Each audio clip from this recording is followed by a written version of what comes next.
Yo, I'm over here at home with my boy Dee Dee, the guy who, I aspired to be like when I was coming up as a rock dancer. He's the one that had the most style that I like, and he's the one that I emulated in listening. I said that in my first interview. So, Dee Dee, introduce yourself, my brother. How you doing? My name is Dee Dee. I'm one of the original dancers from the Bronx, where it originated at.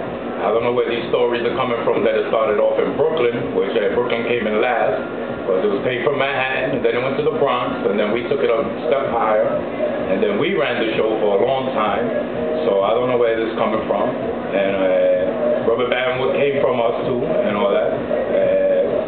And to get it straight, Rubberband died in St. Mary's Recreational Center, and it wasn't from no gunshot wound, it was from a stab wound, and it was over $1, which was unnecessary and uncalled for, but that's how he died. He died in mine and Willie's hands here, and it was a very sad day because he was one of the original dancers in his own style.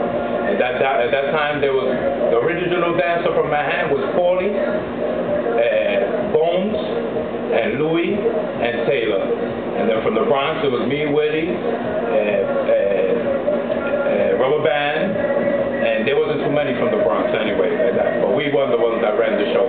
Floyd, if you ever seen him on TV, great hustler, dancer, and all that. So that's where it came from. I don't know where you got their story, so you could get it straight. The second one that took it to another level were the ones from the Bronx. We the ones that put the extra spin in it, the extra moves on the back, and everything. So no offense or anything, and don't take it personally. I know everybody wants to get credit for things that maybe they shouldn't. But for what it's worth, it came from the Bronx. All right, so that's good.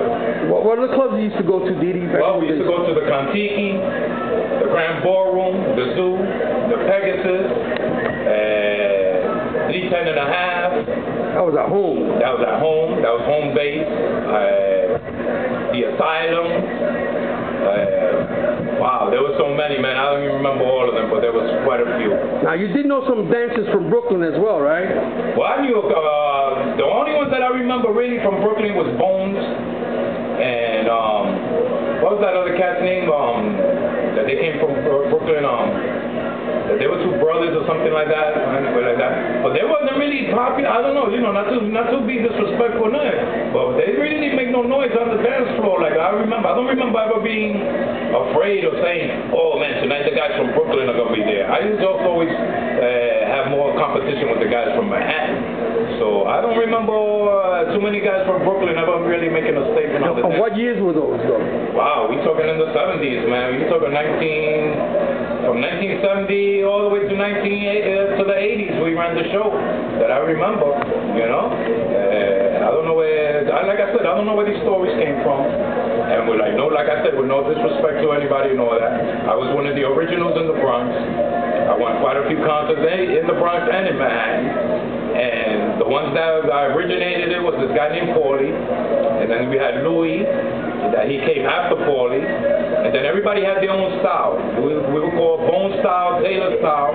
They would break to the sides and all that. Me and Willie and guys like us, we were the ones that did the spin. We would do the forward. So I don't know where all this other stuff came from and all that, but like I said, no offense, but it came from the Bronx, for a long time. And then me and Rubberband used to be at it all the time. And wherever I saw him, it was like you know how it is, we do battle. Wherever it was, he came from his side, I came from my side. And it was a non-stop battle wherever we saw each other. And it was unfortunately that before he passed away, me and him was dancing secretly that we were going to make believe we were going to come out and battle each other, and then we were going to announce to everybody that we were actually going to dance with each other. But unfortunately, he had that bad thing happen to him, and like I said, over $1. So he wasn't shot, I don't know, because he died in mine and Willie's arms, so I don't understand where this is coming from, because I know you can't take that away from us and tell us that. I don't know if you're just trying to get credit for it, but he never got shot. He got stabbed. So, let him rest in peace anyway. But, that good, man? That's great.